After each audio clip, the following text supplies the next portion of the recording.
Muy buenas noches a todos. Gracias por unirse a la clase del día de hoy.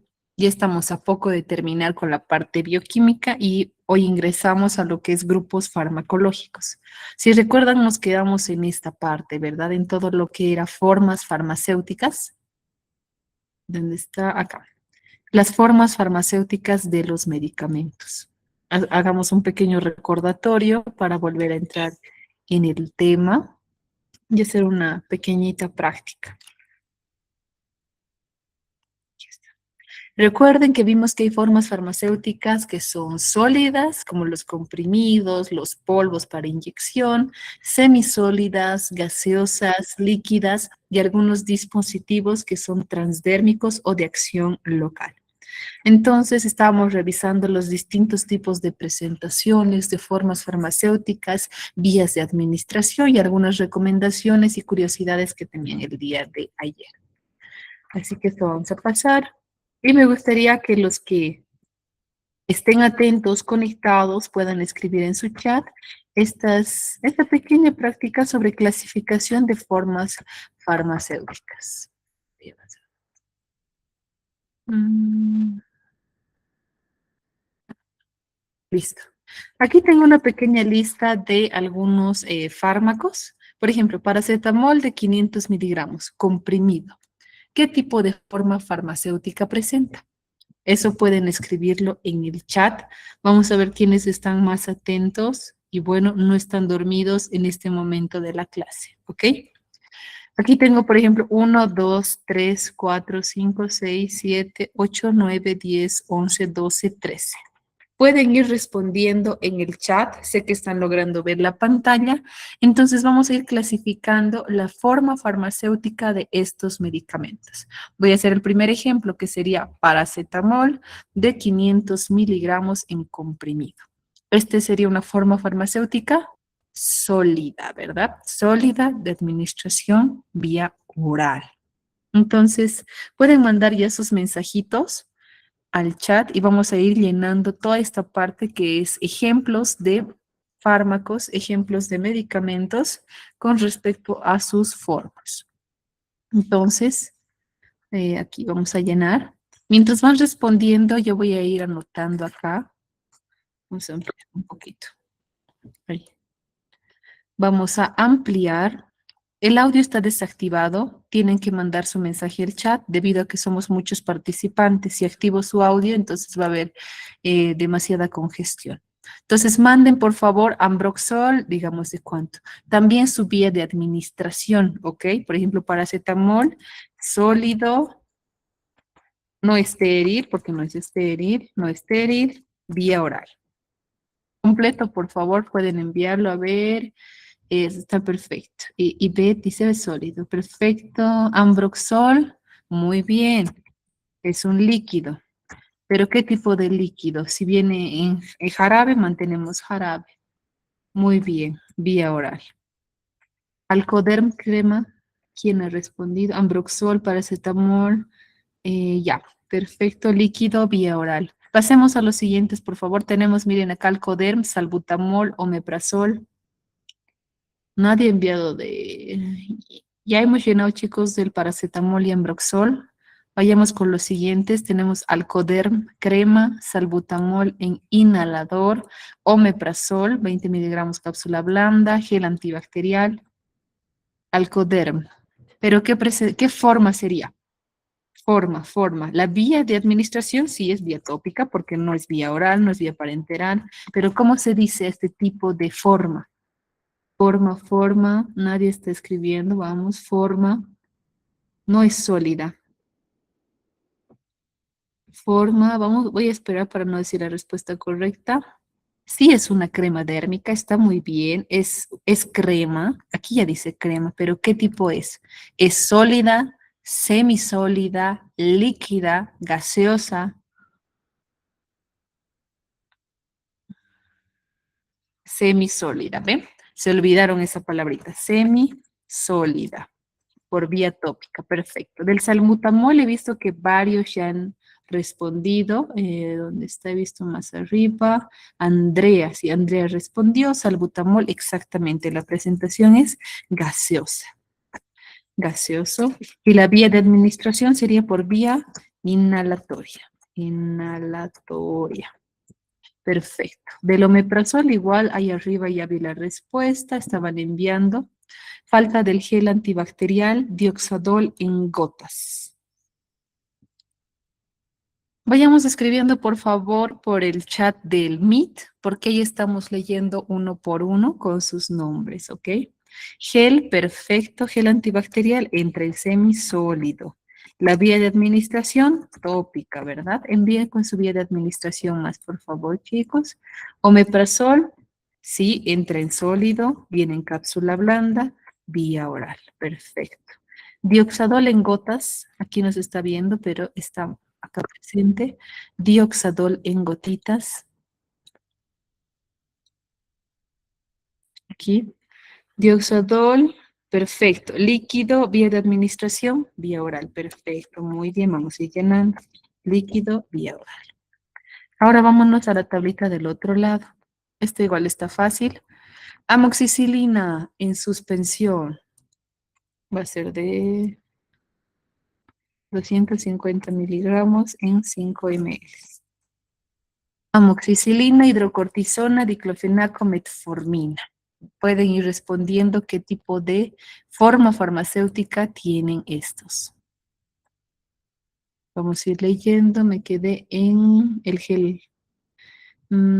Amoxicilina, sólido, no. Oh, fíjate acá, por favor, dice suspensión. Suspensión, ¿qué tipo de forma tiene? No es un sólido. Amoxicilina, perfecto. Aquí tenemos un líquido vía oral. Perfecto. Líquido vía oral. Muy bien. Hidrocortisona. He visto que Eva Poich ya respondió, dice, hidrocortisona en crema, perfecto. Es un semilíquido vía tópica. Se dice semisólido casi. Semisólido por vía tópica. Diclofenaco, el clásico diclofenaco, ¿quién no ha utilizado? Diclofenaco, hidrocortisona es semisólido, perfecto.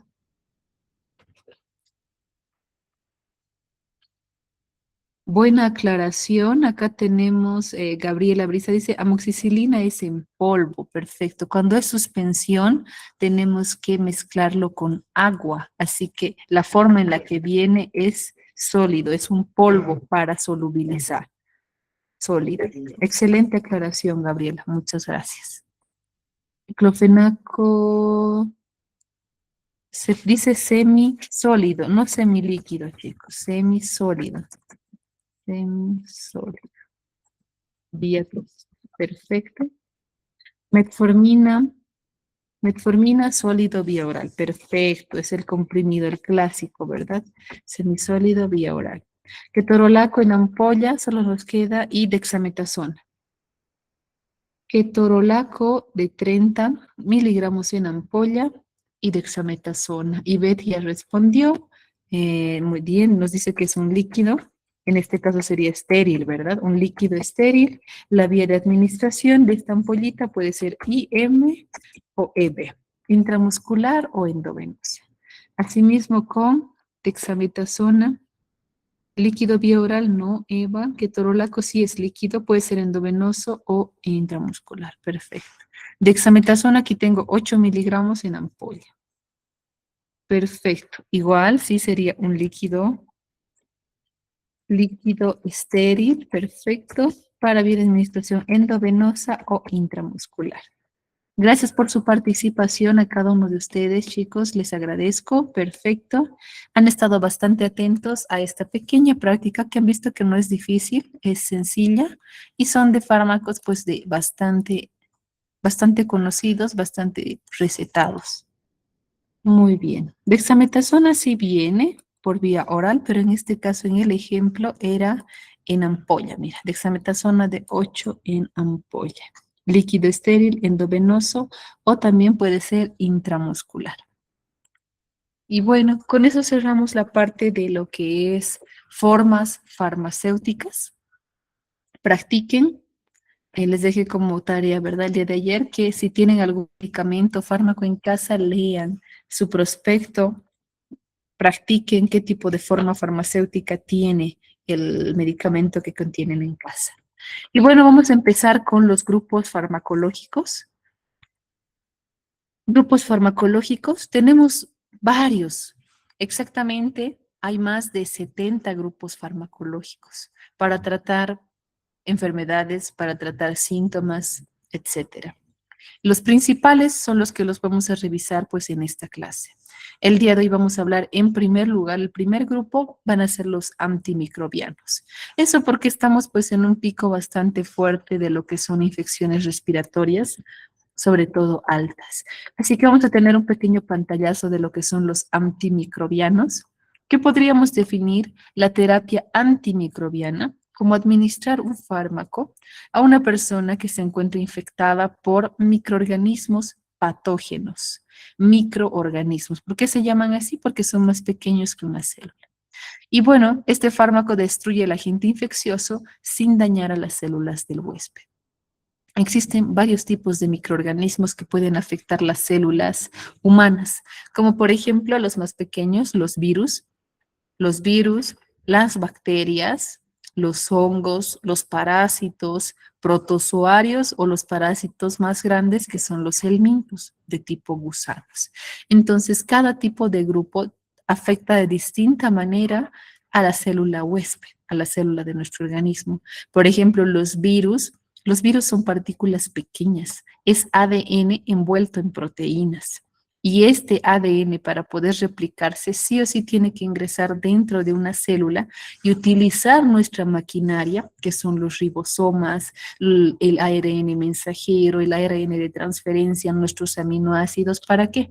Para que este ADN que se encuentra aquí dentro del virus ingrese dentro de la célula y para poder replicarse, para que haya más de estos virus, utiliza nuestra maquinaria.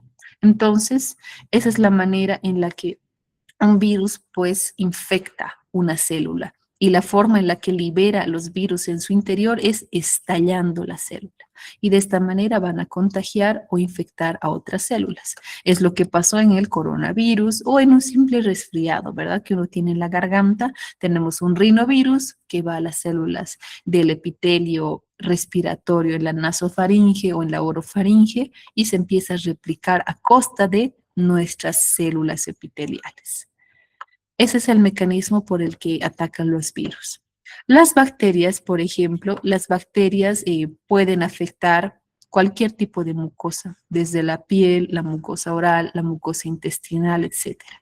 Y tiene sus factores de virulencia, que significa que hay partes de esta bacteria que hace daño, que inflama.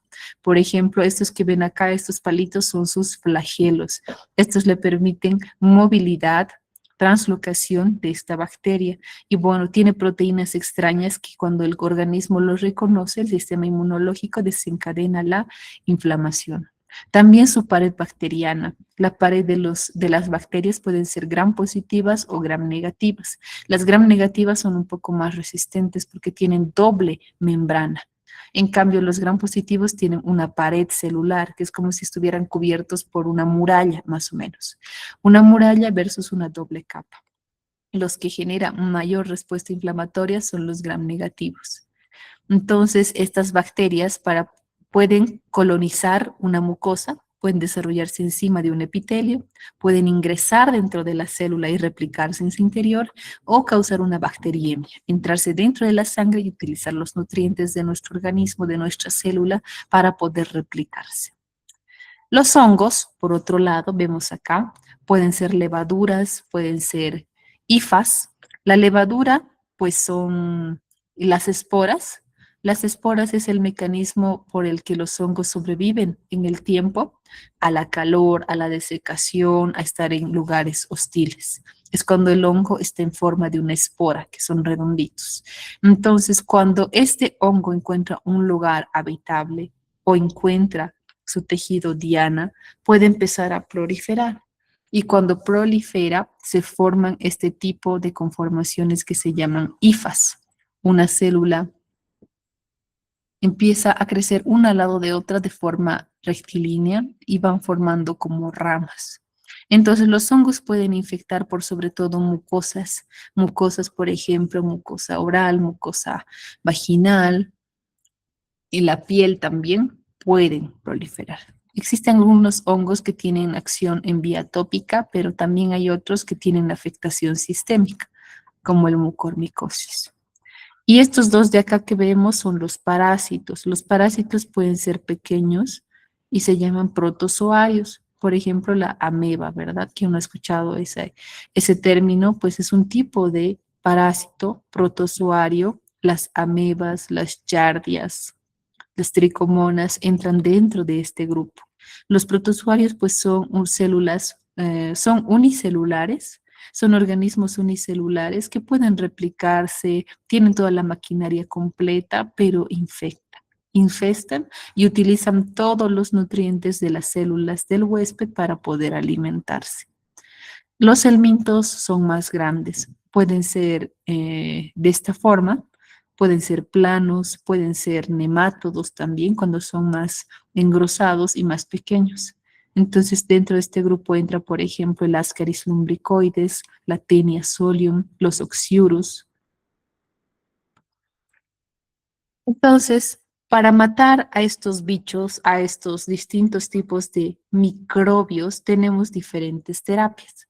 La primera se llama terapia antibacteriana, en el que yo utilizo medicamentos o agentes farmacológicos que selectivamente pueden matar a la bacteria. El punto es lograr un medicamento que agreda a la bacteria, al microorganismo, pero no lastime las células del huésped. Por eso tiene que buscar algún factor de virulencia o alguna proteína, algún área de esa bacteria para que pueda ser destruida, afecte a la bacteria, pero no se una a los receptores celulares que tenemos en el resto de los tejidos. Entonces, la terapia antimicrobiana puede matar a una bacteria o puede simplemente inhibir su crecimiento. Cuando los mata, se los llama fármacos bactericidas, como suicida. Entonces, bactericidas son aquellos que destruyen totalmente a la bacteria, pero hay otros que solo logran inhibir su crecimiento y se llama bacteriostáticos, en el que eliminar la bacteria va a depender del sistema inmunológico de ese paciente. Tenemos otro tipo de terapia que vimos, que es la terapia antifúngica para matar los hongos. Son fármacos que tienen esa capacidad de eliminar hongos, eliminar esporas, eliminar hifas o evitar su crecimiento. De la misma manera, puede eliminar o simplemente inhibir su crecimiento. Y eso se llama ser un fármaco estático. También hay terapia antiparasitaria para destruir los que son parásitos de tipo nemátodos, los gusanos o aquellos que son organismos unicelulares como los protozoarios o trofozoitos. ¿Listo? Tenemos agentes antipalúdicos, por ejemplo, para la malaria, para las amebas, amebicidas, antihelmínticos, acaricidas para los ácaros de superficie y antiprotozoarios para yardia, tricomonas, etcétera. Terapia antiviral, pues son fármacos, agentes farmacológicos que deben sí o sí ingresar en la célula huésped. Llega un mensaje que no se oye bien el audio. Estoy con Teco y bueno, les pido perdón porque la señal sí está un poquito mala. Estoy en el centro, pero es la mayor cobertura que tengo, ¿ok? Si aún se oye mal, me avisan para cortar la grabación y nuevamente iniciarlo y a lo mejor reiniciando la máquina se oye mejor. ¿Eres la única, Betsabe? O si alguien más escucha entrecortado, puede enviar sus mensajes en el chat, ¿listo? Si llegan más mensajitos, lo cortamos y reiniciamos. Dice, se oye bien. Bueno, quizás tu internet, Betsabe. Bueno, continuamos. Terapia antiviral. Agentes farmacológicos, como les decía, los virus no los vamos a encontrar en superficie. Están dentro de la célula replicándose, utilizando nuestra maquinaria, utilizando nuestros ribosomas, utilizando nuestros aminoácidos. Entonces, el fármaco desarrollado es más complejo porque tiene que entrar dentro de la célula del huésped y bloquear la síntesis del ADN y ARN. De esta manera, pues se logra inhibir enzimas que, gracias a Dios, nuestro sistema no tiene, como la transcriptasa reversa, en el que esta enzima agarra el ARN del virus y por medio de esta enzima, la transcriptasa reversa, convierte un ARN en ADN. Y este ADN pues se sintetiza en una proteína. Entonces, inhibiendo esta enzima podríamos controlar la replicación viral. Entonces tenemos terapia antibacteriana, antifúngica, antiparasitaria y antiviral. ¿Cuáles son los mecanismos de acción de los antimicrobianos? Hablando específicamente de las bacterias. Esta imagen que ustedes están viendo acá es una bacteria de tipo gram positiva, por lo visto. Entonces tenemos acá distintos sitios o mecanismos de acción. Por ejemplo, los antibióticos pueden encargarse de destruir la pared celular. Si la bacteria es gram positiva, pues va a inhibir la síntesis de esta pared. Y dentro de los inhibidores de la pared se encuentran los famosos beta-lactámicos, la amoxicilina, la cefalosporina, ceftriaxona, cefepime, la penicilina, la benzilpenicilina, todos los beta-lactámicos que contienen un anillo. Enseguida les vamos a explicar toda la parte química. Entonces tenemos también a los monobactámicos, lipopéptidos, polipéptidos, glucopéptidos que entran en este mecanismo de acción, inhibidores de la pared celular. También tenemos aquellos que actúan más adentro. Si no actúa en la pared, puede actuar más abajo, en la membrana celular, como los que ven acá. Hay algunos antimicrobianos que alteran la permeabilidad de esta membrana, de los fosfolípidos y de las proteínas que lo conforman. Por ejemplo, las polixinas, polienos, ionóforos, los formadores de poros y la isoniazida, que han debido escuchar muchas veces para el tratamiento de tuberculosis. Entonces, el fármaco puede actuar destruyendo la pared y la membrana. Si yo destruyo la pared y la membrana, ¿qué pasa? Esta bacteria va a estallar. ¿Por qué? Porque aquí adentro tiene bastantes moléculas. Es una bacteria altamente osmótica.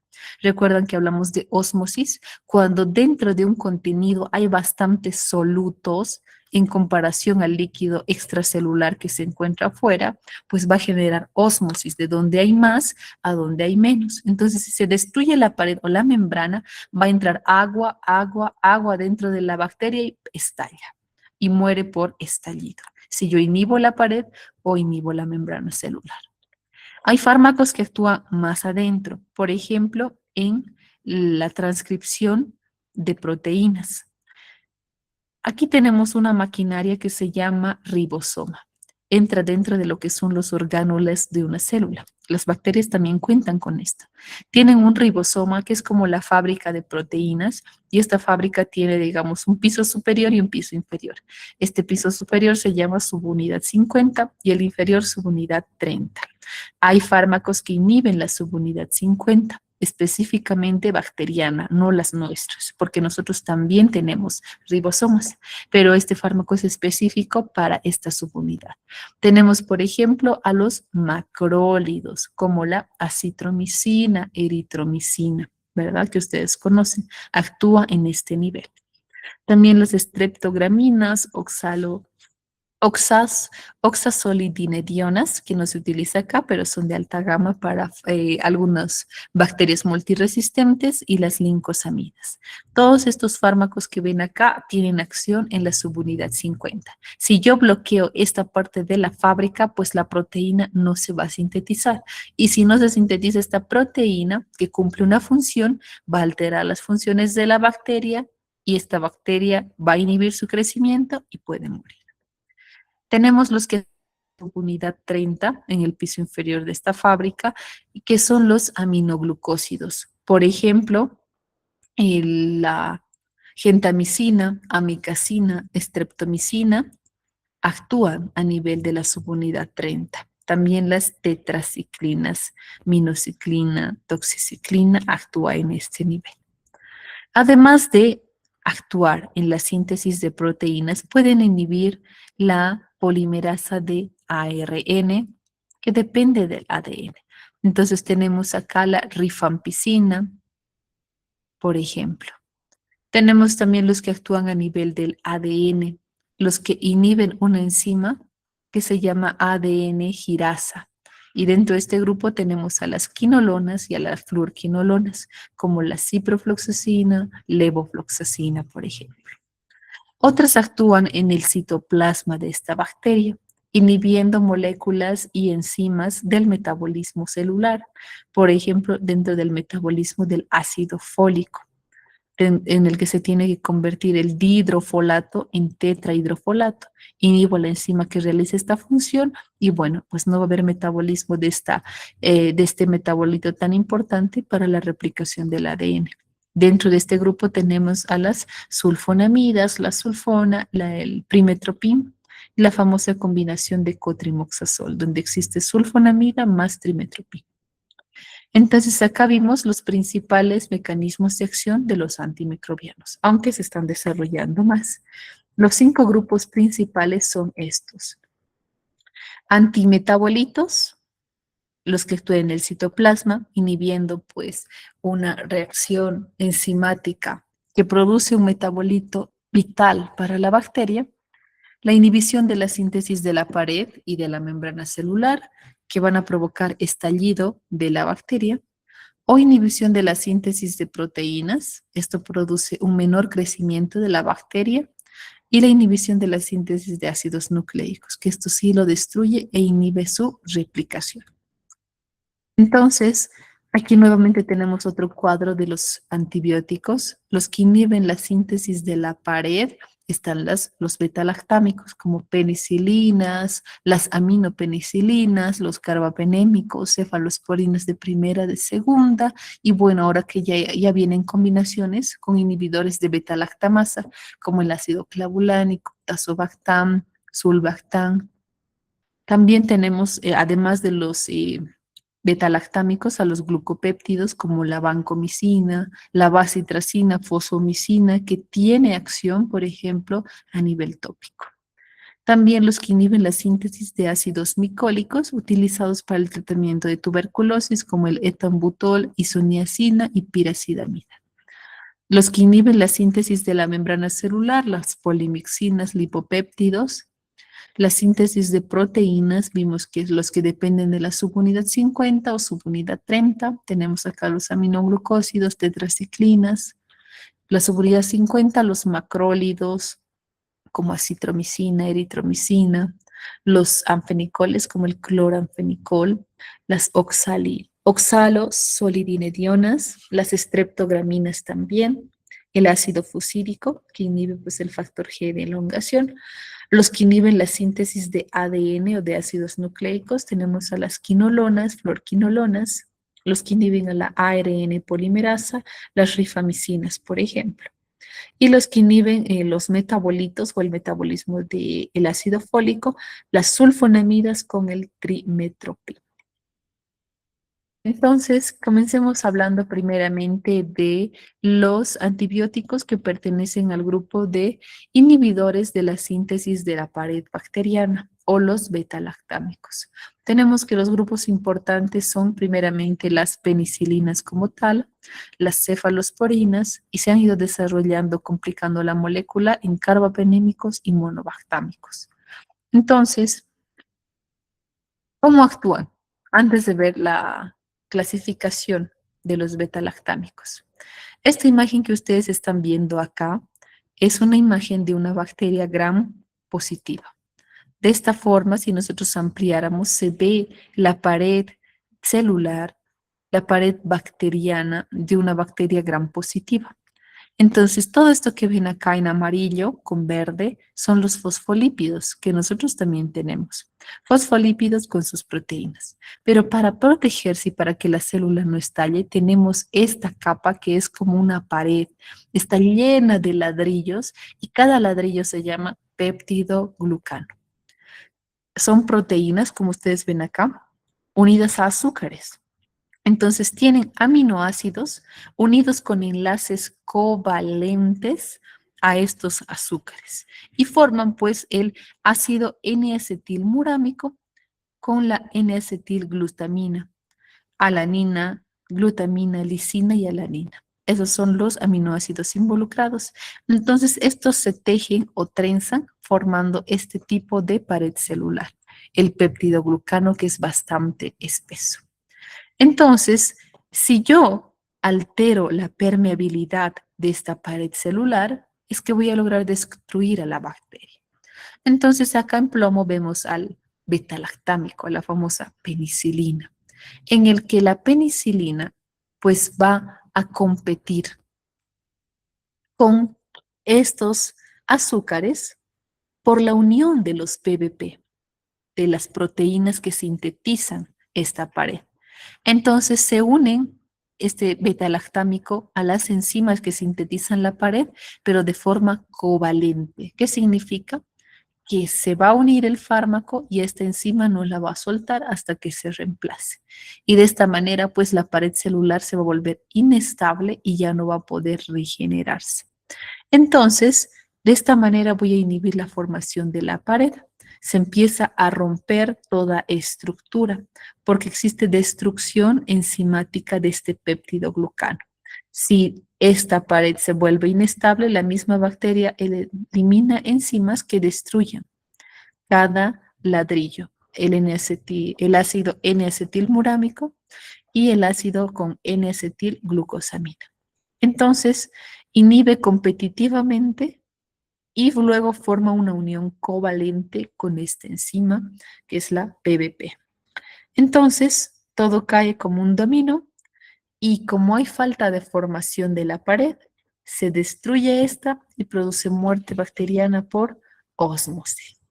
Esa es la forma en la que actúa la penicilina, que nos inyectan, por ejemplo, cuando hay un proceso de respiratorio, las amoxicilina, todo lo que son los grupos de los betalactámicos.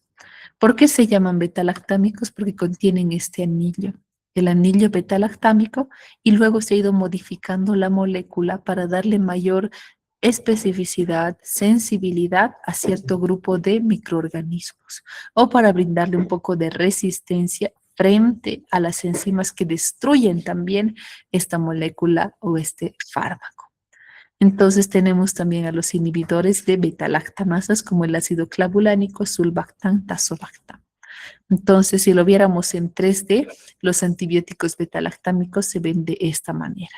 Todos mantienen el anillo beta-lactámico que le permite competir con esa enzima para poder inhibir la síntesis de la pared bacteriana.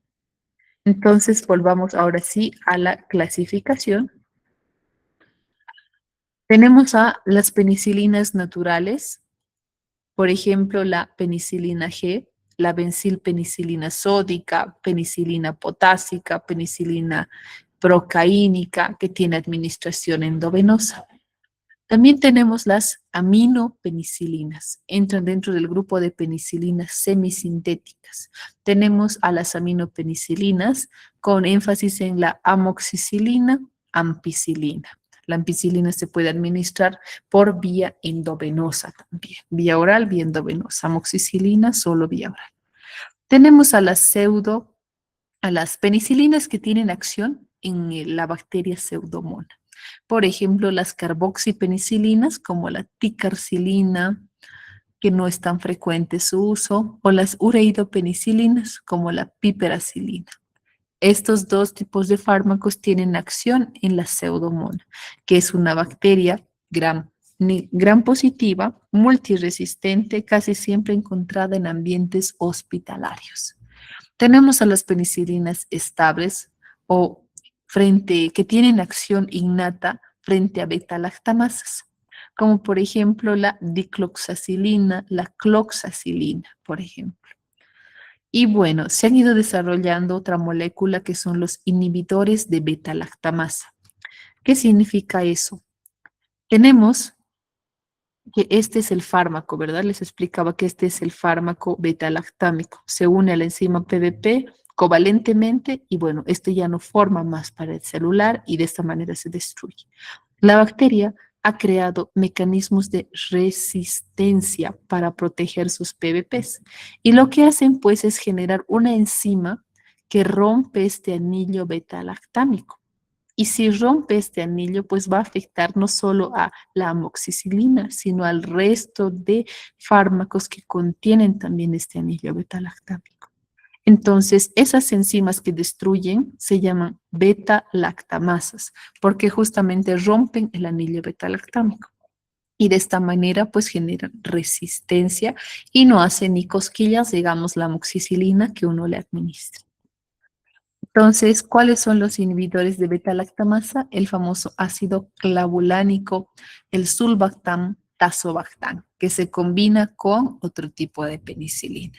Por ejemplo, amoxicilina más ácido clavulánico es una excelente combinación para infecciones en partes blandas e infecciones respiratorias. Piperacilina, tazobactam o ticarcilina, sulbactam son más de acción, por ejemplo, para tratar infecciones en pacientes quemados, donde tiene acción la pseudomona.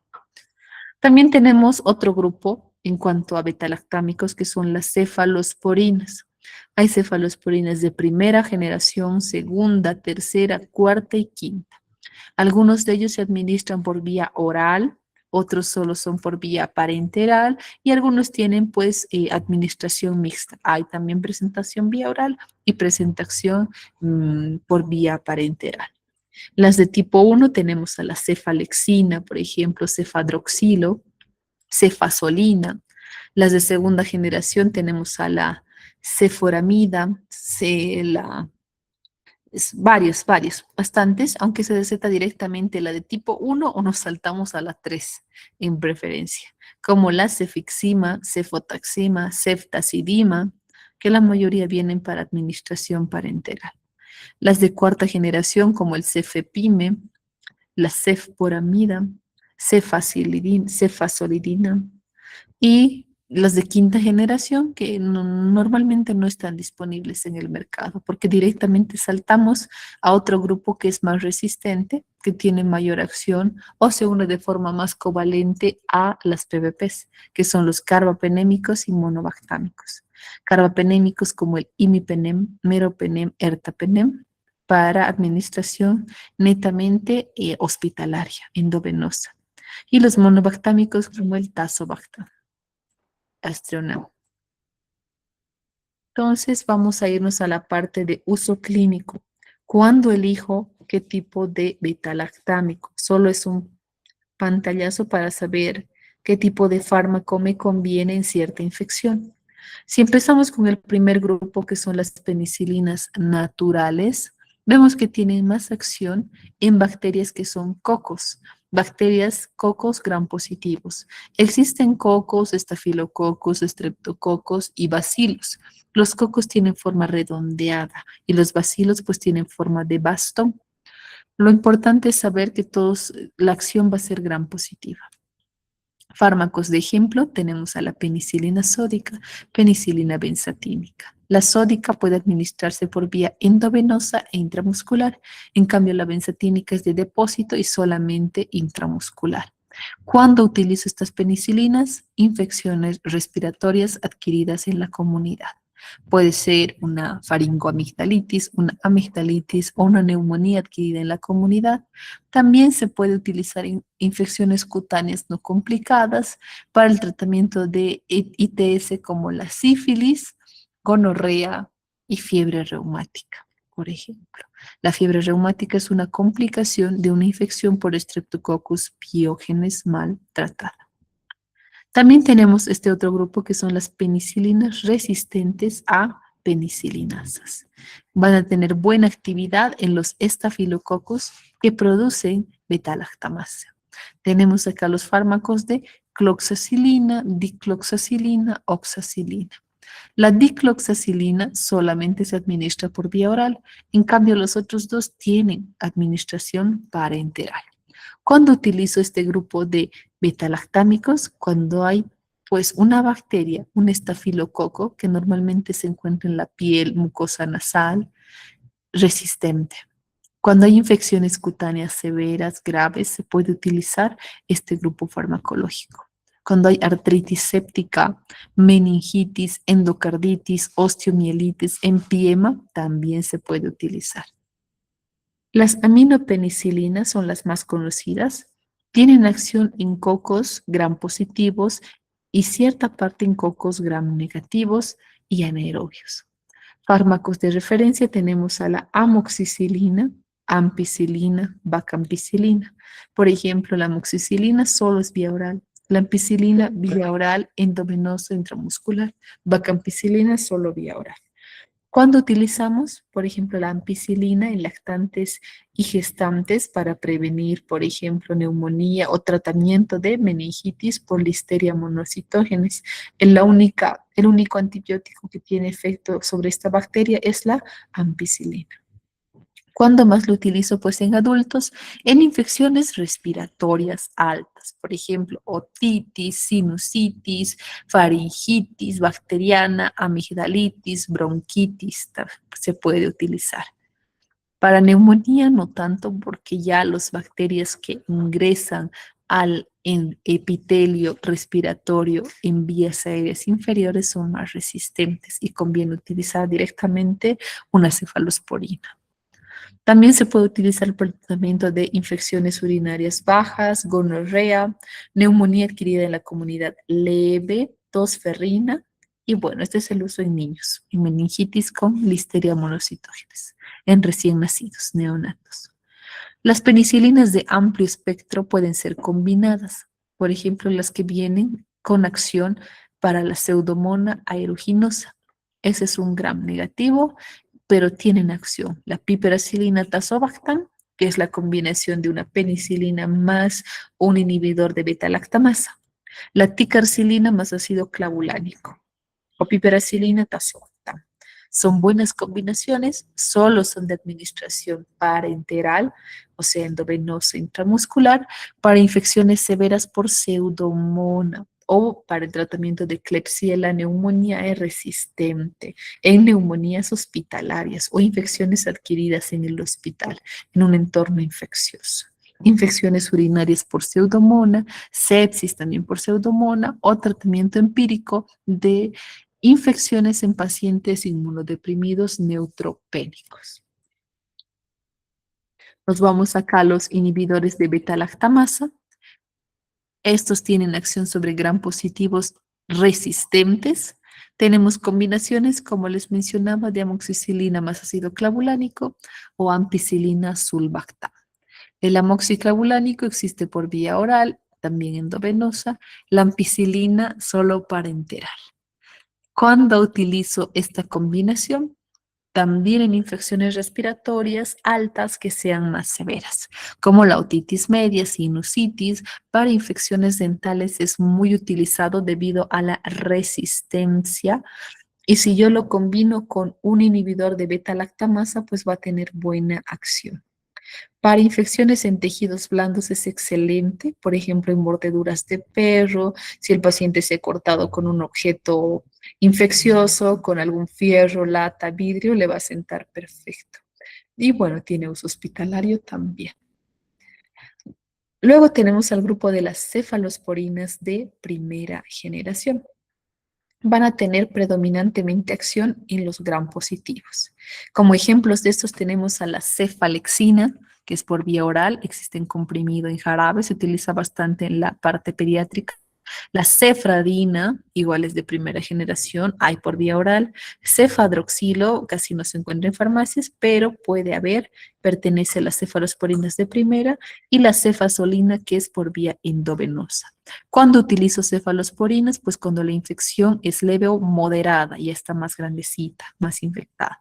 Cuando hay faringitis, bronquitis, bronconeumonía, otitis, también infecciones de tejidos blandos, para infecciones urinarias, y el que es por vía endovenosa se utiliza para profilaxis quirúrgica, para profilaxis cuando se hace cirugías biliares, cuando hay infecciones óseas, articulares, endocarditis, bacteriemia, y se confirma que es una bacteria gram positiva sensible, se utiliza cefazolina. También tenemos cefalosporinas de segunda generación que actúan en gram negativos, por ejemplo, adquiridos en la comunidad. Ejemplos a la cefuroxima, cefacrol, cefopril. Cefuroxima he visto en algunas farmacias, tiene presentación en vía oral, intramuscular o endovenosa. Cuando la utilizo, pues en faringitis complicada, en infecciones de la piel que no están complicadas, itus, infecciones respiratorias altas, complicadas, o bajas como la itus, cistitis, pielonefritis ya a un nivel moderado. En bronquitis aguda igual, infecciones por mordedura, enfermedad de Lyme, neumonía adquirida en la comunidad, celulitis puede utilizar. Y más fuertes, más potentes, con mayores modificaciones químicas, tenemos a las cefalosporinas de tercera generación, que tienen un amplio espectro porque abarca gram positivos y gram negativos. Pseudomonas aeruginosa y bueno, tiene su amplio espectro. Como fármacos relevantes tenemos a la ceftriaxona, que solo es para vía de administración parenteral, la cefixima, que es por vía oral, cefotaxima, que es por vía endovenosa intramuscular, ceftazidima, igual, ceftibuten, que es vía oral. ¿Cuándo utilizo cefalosporinas de tercera generación? No de inicio. Lo doy en infecciones respiratorias altas complicadas, otitis complicada, faringitis que no mejora, amigdalitis igual, gonorrea, bronquitis, itus y vías respiratorias infectadas. La vía parenteral, pues utilizamos en infecciones más graves como la meningitis, infecciones hospitalarias severas, agentes polimicrobianos resistentes, endocarditis y fiebre neutropénica. Entonces, esas son características, si se dan cuenta, farmacodinámicas, tipo qué fármaco actúa en qué tipo de bacteria. Ya sabemos el mecanismo de acción, que es inhibir la síntesis de la pared, pero tienen cierta acción a predominancia en algún tipo de bacteria, gram positivo, gram negativo, y si es amplio, de bajo espectro. La farmacocinética de todos ellos es similar. La absorción es variable. Puede ser por vía de administración oral, intramuscular y endovenosa. Tiene buena biodisponibilidad cuando es administrado por vía oral. Se absorbe bien. La distribución, una vez que este fármaco ingresa a la circulación sanguínea, se distribuye ampliamente en tejidos y líquidos corporales, de preferencia respiratorios, en la piel y al riñón. Algunos tienen paso al sistema nervioso central si en caso las meninges están inflamadas. Tienen baja o moderada unión a proteínas plasmáticas y eso es bueno porque si no se une tanto a las proteínas, le da la posibilidad o el chance de distribuirse a tejidos blandos. El metabolismo va a ser escaso, hepático, tiene su efecto de primer paso, pero es ligero, en el que se transforma este anillo betalactámico en ácido peniciloico. Este es el metabolito que al ser procesado, muchos pacientes generan alergia. No esencial anillo betalactámico, sino a este metabolito que produce reacciones adversas. Ácido peniciloico. La eliminación de la mayoría va a ser renal por medio de filtración y secreción, aunque algunas cefalosporinas de tercera tienen eliminación biliar. Por eso se utiliza como profilaxis. Algo que vale la pena recalcar en cuanto a beta-lactámicos es que la acción es tiempo dependiente. Hay antibióticos que funcionan mejor con la dosis. Entre más dosis alta de, funciona mejor, como los aminoglucósidos, pero otros dependen del tiempo. Y es así con los beta-lactámicos. ¿Qué significa? Que tengo que cumplir en hora, si es cada 8, cada 12, cada 6 horas. Si cumples en horario, pues va a tener mejor eficacia. A eso se le llama acción tiempo dependiente, en el que la eficacia de este antibiótico depende del tiempo durante el cual su concentración en sangre se mantenga por encima de la concentración mínima inhibitoria. Más tiempo, mejor. en lugar de dosis altas. Es mejor más tiempo y tomar las dosis a tiempo en lugar de dar concentraciones muy altas. Entonces, no olvidarse si les recetan su amoxicilina, tómenla en hora. Algunos efectos adversos importantes, tenemos que cuidar sobre todo hipersensibilidad, alergias. Hay pacientes que ya saben o refieren tener alergia a la penicilina. Entonces es debido al metabolito generado por el hígado y estos pueden manifestarse como reacciones alérgicas de hipersensibilidad de tipo 1, rash alérgico, manifestaciones en la piel como urticaria o anafilaxia directamente, broncoespasmo, hipotensión. Tenemos que estar atentos a algún tipo de manifestación de este tipo. Los más suaves o efectos adversos más leves, diarrea, náuseas, vómitos, fiebre, dermatitis de contacto, igual. La cefalosporina, sea de primera o tercera generación, puede tener riesgo también de hipersensibilidad, pero mucho menor, del 2 al 20%. Puede haber diarrea, puede haber colitis, leucopenia, elevación transitoria de las enzimas hepáticas y dolor en el sitio de aplicación. Hay que no se administra un fármaco si el paciente refiere alergia también a las cefalosporinas o si ha tenido un caso alérgico severo a las penicilinas. Carbapenémicos, como les decía, son de uso intrahospitalario porque se reserva para infecciones por pseudomonas muy fuerte o algún tipo de microorganismo, una Escherichia coli, por ejemplo, multiresistente. ¿Ok? Y efectos adversos de los carbapenémicos son náuseas, vómitos, rash alérgico, flebitis, prurito, exantema en la piel, toxicidad neurológica y alteraciones en la coagulación, hematológicas. Y los inhibidores de beta-lactamasa, como el clavulánico, ácido clavulánico, produce diarrea, hepatotoxicidad leve y náuseas. Esta hay que vigilar o ajustar la dosis en caso de enfermedad hepática crónica. Entonces, la dosis y seguridad, como les decía, en cuanto a antibióticos, lo que más antibióticos betalactámicos funciona mucho mejor el tiempo. Tomar cada que corresponde. Acá tenemos la dosis efectiva. Administro la primera dosis, digamos, sus 500 miligramos de amoxicilina. Toma su segunda dosis, pues esto, cuando empieza a bajar, justo tomo cada 8 horas. Se baja otra vez cada 8 horas. Entonces, el mayor tiempo en el que este fármaco pueda mantenerse en un nivel plasmático que sea terapéutico y eficaz es mucho mejor en lugar de dar dosis altas. Así que ahí la importancia de cumplir cuando se dice cada 6 horas, cada 8 horas o 12 horas. En algunos casos se administra cada 24 horas, por ejemplo. Wow, pensé que me iba a dar tiempo para hablar de resistencia bacteriana, pero vamos a leer las preguntitas que muchos han estado realizando por el chat en cuanto a antibióticos, ¿ok? Mañana vamos a tocar el tema de resistencia porque es muy interesante. Esto es un problema que está en aumento. Vamos a leer sus mensajitos. Desde más arriba preguntaron, dice, primero Shirley dice, una pregunta, doctora, ¿cómo se llama la bacteria que uno tiene en la sangre? No tenemos tenemos una microbiota, eso hay que aclarar, ¿verdad? No todas las bacterias son malas. Hay bacterias que pertenecen a nuestro microbiota. Tenemos 10 veces más bacterias que células. Por una célula hay 10 bacterias porque son microorganismos más pequeños. La clave es mantenerlas en equilibrio, que las bacterias que forman parte de la microbiota normal no proliferen como las bacterias oportunistas. Las bacterias oportunistas son aquellas que frente a cambios en el pH, en la mucosa, proliferan más.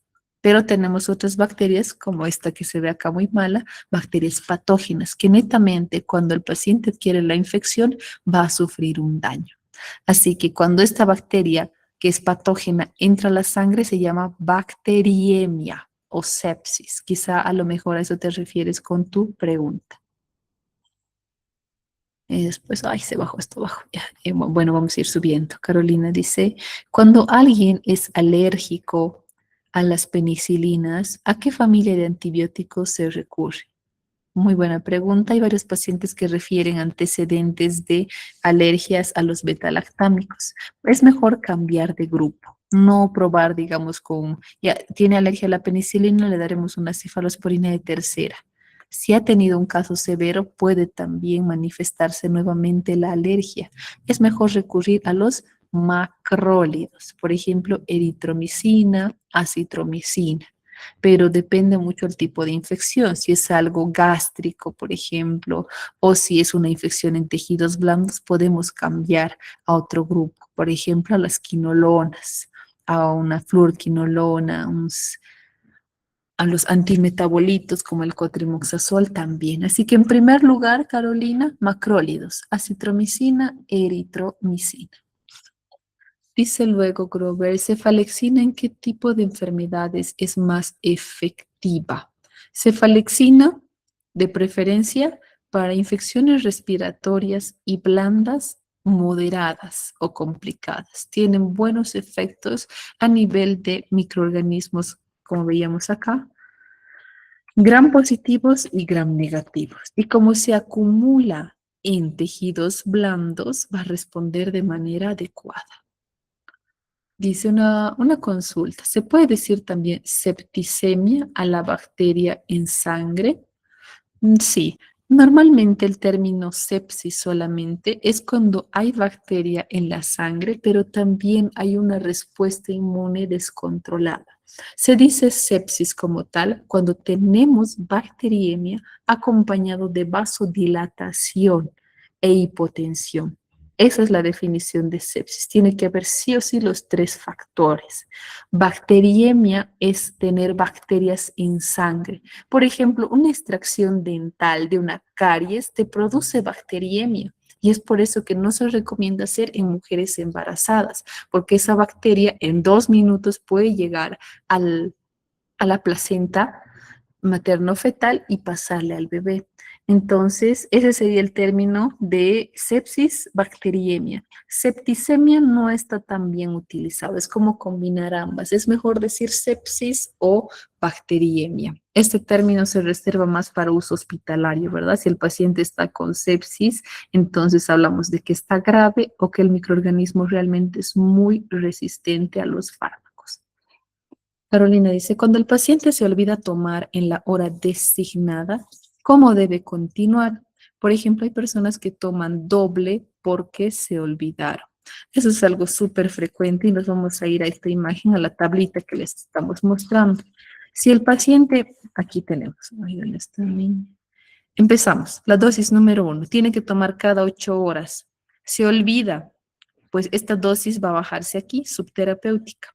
Lo que tenemos que hacer es continuar nuevamente. No hay necesidad de tomarme dos para poder hacerlo, sino que puedo tomarlo un poco más antes, la siguiente dosis. ¿Por qué? Porque yo ya me bajé aquí.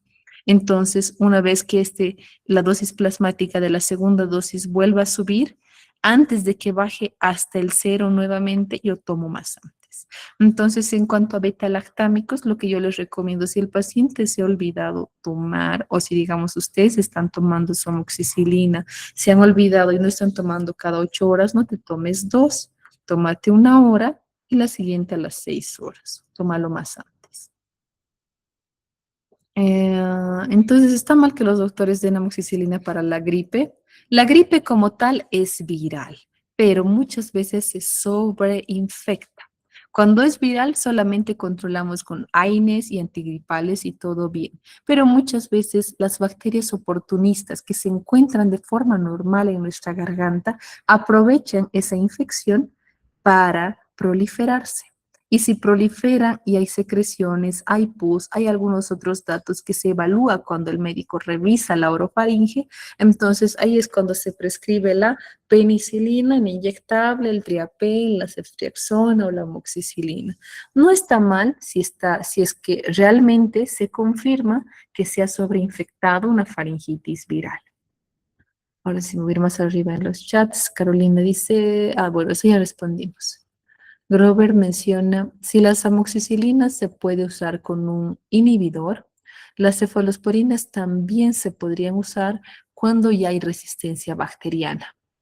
Sí, se pueden utilizar, se pueden combinar y es bastante utilizado por vía parenteral, es decir, endovenosa para el tratamiento en terapia intermedia o en ámbitos hospitalarios para que haya una mejor respuesta. Pero por vía oral normalmente no se puede fusionar. Todavía no hay, aunque ya está sacando, creo que laboratorios Vago y una combinación de cefalosporina más un inhibidor de beta-lactamasa. Por el momento solo tenemos las aminopenicilinas combinadas a inhibidores de beta-lactamasas. ¿Qué más? Dice, el terbosil tiene tres tipos de penicilina. ¿Cuáles son las acciones? Una muy buena pregunta. Tendríamos que volver a esta tablita. No, más atrás. Esta. Tiene penicilina sódica, benzatínica y una más. Cada una de ellas tiene distinto tiempo de liberación. La acción es que la primera, la penicilina sódica, una vez que se aplica el inyectable intramuscular, es como que va a provocar un pico plasmático en la sangre. Se libera de forma rápida, pero dura poco tiempo. En cambio, las otras dos penicilinas son de depósito. La benzatínica se hace en polvo liofilizado y ese se va liberando con calma. Tiene una liberación retardada.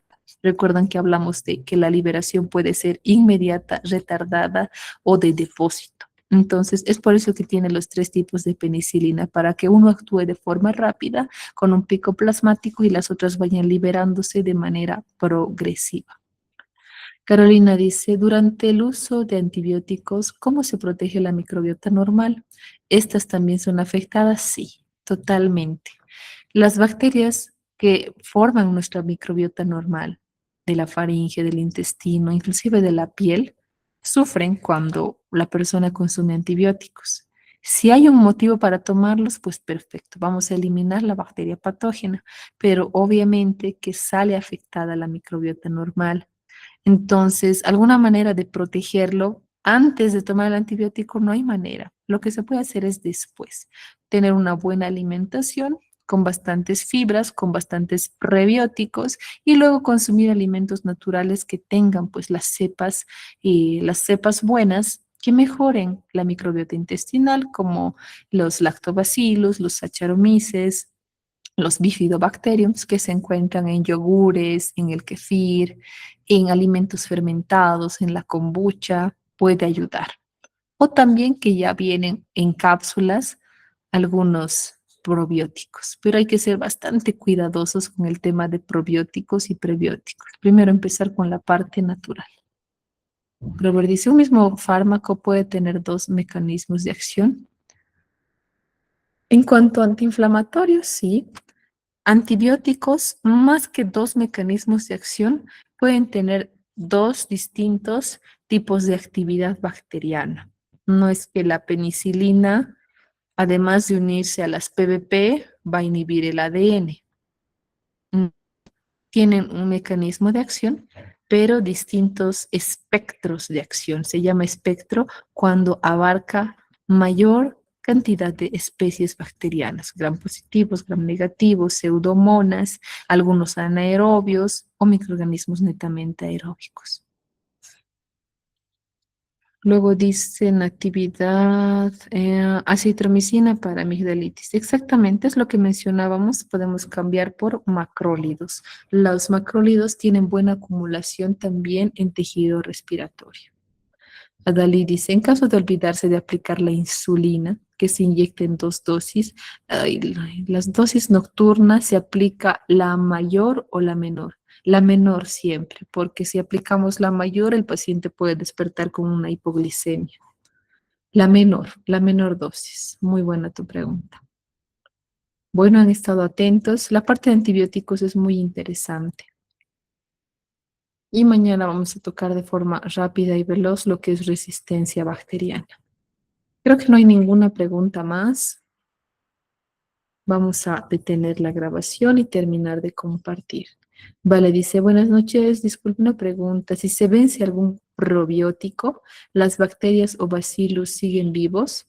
Tenemos que contar con el margen, ¿verdad? Si un fármaco vence este mes, muchos dicen, no tiene 3 meses, 6 meses más de tolerancia. Es mejor no pasarse de 3 meses. Si tiene más de 3 meses tu probiótico, no lo tomes. Pero si tiene menos de 3 meses, puedes tomarlo. Aún hay posibilidad de que las cepas sigan vivas. Aunque los probióticos elaborados en farmacia magistral, por ejemplo, solo tienen duración de 3 meses y mantenerlos refrigerados. Listo, creo que eso responde a la pregunta. Y bueno, si se dan cuenta, las clases parecen un poquito de farmacología. Y bueno, estamos haciéndolas variadas para que sea útil tanto para el profesional como para el estudiante. Porque sé que acá hay inscritas personas que son externos, que son ya profesionales, son bioquímicos, quizá médicos o estudiantes del área de salud. Así que qué mejor que recordemos todos juntos la parte de farmacología, farmacocinética, farmacodinámica. Y para aquellos que son estudiantes y que muchos términos son nuevos, pues pueden repasar, estudienlo con calma para que vayan aprendiendo y razonando bien cada mecanismo de acción de los distintos grupos farmacológicos. Así que tengan un buen descanso, muy buenas noches a todos y nos escuchamos directamente el día de mañana.